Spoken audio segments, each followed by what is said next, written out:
What's good with YouTube? You already know, Big Flocka with a convict's perspective, and I'm smashing, dashing, sliding on through that little bit of energy.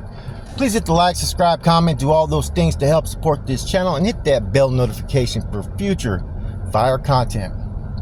Now, as you can tell, man, we got an interesting topic, but this is something that came to mind when people have been asking, will the Norteños and Surenos ever unite?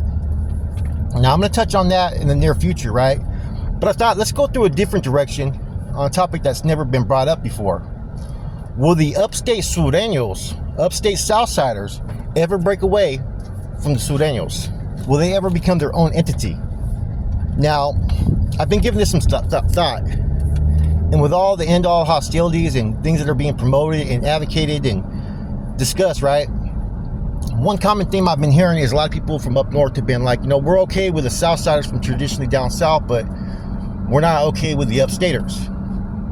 You have some that are okay regardless, raza, but you also have some that, you know, due to being on the streets, you know, gang banging, catching cases, some people feel a certain way. Now, there's been tons of deaths that have occurred in Northern California between Norteños and Surenos, Upstaters. The Upstaters are on the front lines. Down south, as we already know, they've been fighting amongst barrios for years. That's something that has always happened down that way. Now, Northern California, we're accustomed to this. The Norteños are not allowed to set trip, red on red, or whatnot. So naturally, having the Surenos out there has given them an enemy. Someone for the youngsters, the gangbangers to gangbang on, right? Now, with the Upstaters, I know there's a lot of stuff going on in prison. Raza. Now, let's get into this topic though, okay? And one thing, man, like I said, I'll be touching base upon, you know, will there ever be peace amongst Upstaters and Norteños? Will the Norteños and Surenos ever come together? Or, and a lot of topics about the streets, right? But let's talk about this. Will the Upstate Surenos ever break away from the Mexican Mafia's grasp under their umbrella? Now, let's talk about first why I'm gonna sit there and tell you guys my first perspective is no. Because they've recruited several members in Northern California over the last decade. I know if there's 3 in San Jose, that they have 3 in Meadows, right, that are MA members.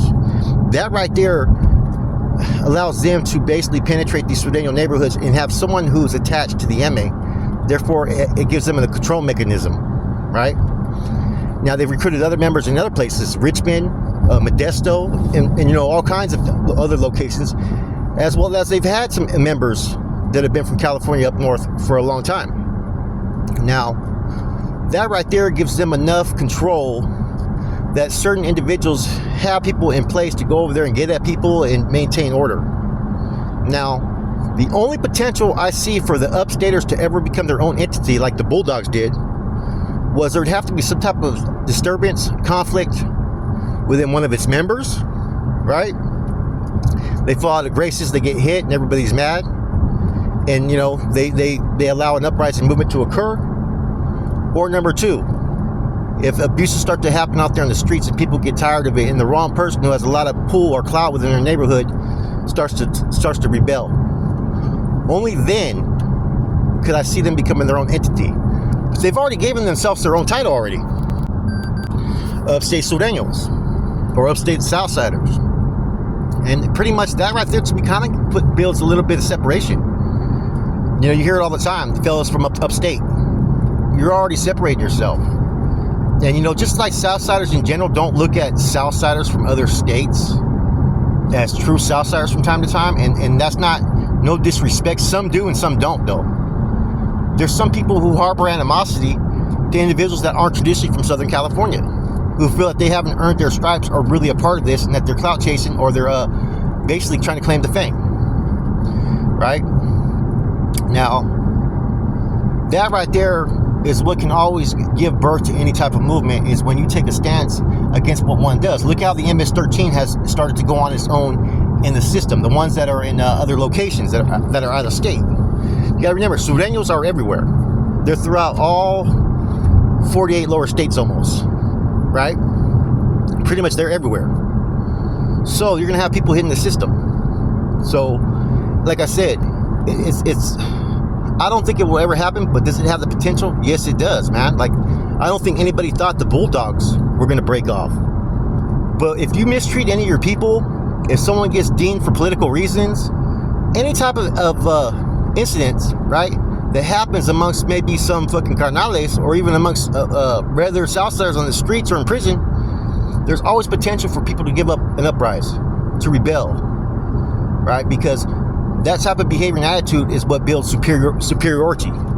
You know, anytime anybody's made to feel inferior or less or taken advantage of, that right there has always created all causes, all movements, all struggles. It's based upon the threat of oppression.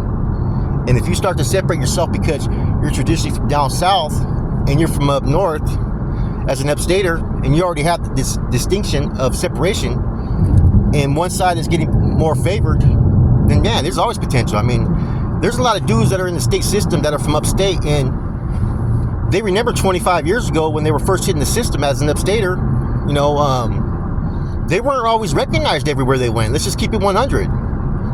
You know, that's the truth. Not every Sureno would acknowledge another Southsider from up Northern California because they themselves used to call them plasticos. So if you think that there's not any old animosity that could be harbored, yes, there is, most definitely. Now, do you think, you know, upstaters forget that they've been the ones on the front lines all these years? And it's like they put in all this work, they made these sacrifices, and for those that are fucking, you know, from tradition down south to try to capitalize off their sacrifices, there's people who are going to feel a certain way. You know, since around like the early 2000s,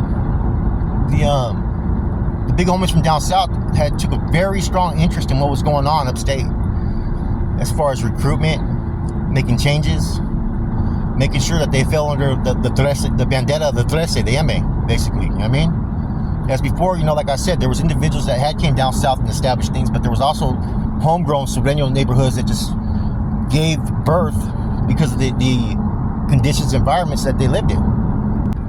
Now, the MA has traditionally been able to keep checks and balances and shut down anybody from uprising, you know, and the Sureños kind of have a very well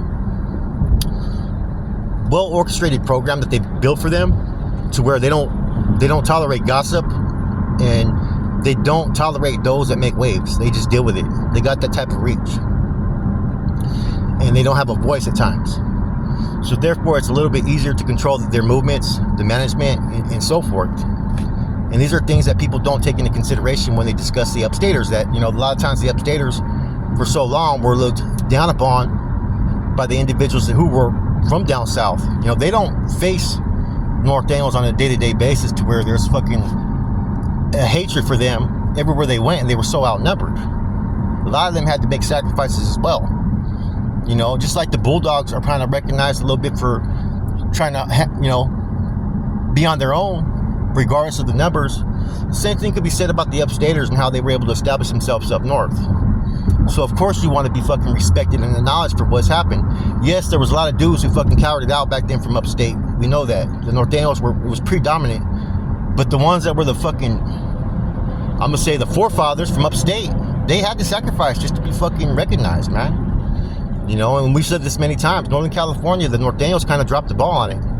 They let a problem get out of hand to where the upstate Sureños are here to stay. They're not going anywhere. And I think the MA did the smartest thing when they started to recruit people from key areas.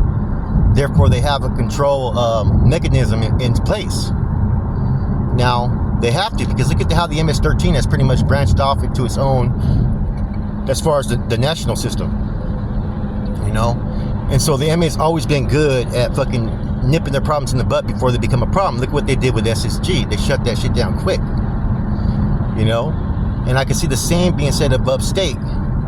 But Raza groups in general have a hard time of being able to maintain any type of longevity of peace and order within their movements, because there's always a lot of chaos, there's always a lot of jealousy, betrayal, and whatnot. Tribalism at its finest. And that's the only thing I can see that could give birth to any type of revolt or any type of separation. Now, I don't think that the MA is any different than any of these other criminal organizations. They are strong and powerful, right? But it doesn't mean that there's not those who have considered breaking away. I'm pretty sure there's upstaters who have certain feelings and don't forget a lot of things that happened in the past. Now, like I said, the handling of this end-all hostilities on the streets and in prison which there's no end to hostilities really on the streets. It's still cracking off. But if certain things are starting to be enforced, I could see fucking basically some backlash or some basically revolt coming from the upstaters, man. At the end of the day, you know what I'm saying? No one likes to be told what they can and can't do. You know? And if they're already being looked at and separated by a name and title, you don't think people haven't considered that? Man, we should break away from them. You know? We should be just upstate Surenos. This is our own fucking thing. And, you know, it's all going to have to do with any future events, any conflicts, any fucking turmoil, any type of misunderstanding, any type of backlash could always fucking trigger, like I said, the result of a separation, you know? And, that's what I'm trying to get at is before the Surenos could ever have a fucking chance to have any type of fucking peace and whatnot within these groups, I think they'd have to have peace amongst each other first. And see, they can't even establish that in their neighborhoods down south because they're still warring with each other. All you gotta do is go on YouTube. There's videos literally of dudes crossing each other out. Like it's the thing to do. You know what I'm saying? And up north, that's a little bit harder because we're taught that, like, not to fight our own, but the ones we fight, those are your enemy. And you know, that's one thing I'm gonna be going into too in the future is that in order for there to be fucking peace amongst all these Rasta groups that are functioning with this program, you got to have a common enemy. You know what I'm saying? You have to have those that in the system that you target, you know what I'm saying, in on the streets.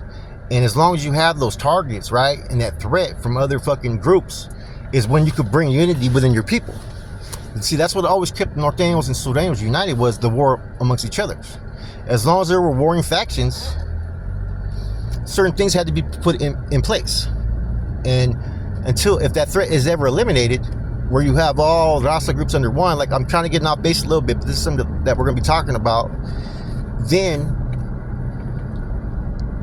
and only then will you start to see things that happen amongst other races. Like I said, as long as there's titles, Upstate Sureño, Norteño, Sureño, Bulldog, there's no chance of any true unity. There's no chance, because you're going to have certain people that want to maintain their power. You're going to have certain people that are still harboring animosities. Some fucking, are hostile. Some have past relations, right? A history with each other, killings and stuff, that it's kind of hard to sell. But think of all the death that has occurred in Southern California amongst these neighborhoods down there. If they can get along and their homies put them in position to where they have to put things to the side, hey, you never know. Upstate, we'll be talking about North and South could eventually maybe put things to the side, man. But you have to have a common enemy, man. Because without that enemy, you start to turn against your own people. And that's been proven time and time again. And that's why the Upstate have not yet separated, have not gotten any conflict. It's because the enemy is there on their front lines, the Norteños. Until that changes, then I don't see nothing changing. With that said, it's your boy Flacco, Convict's Perspective. I'm out.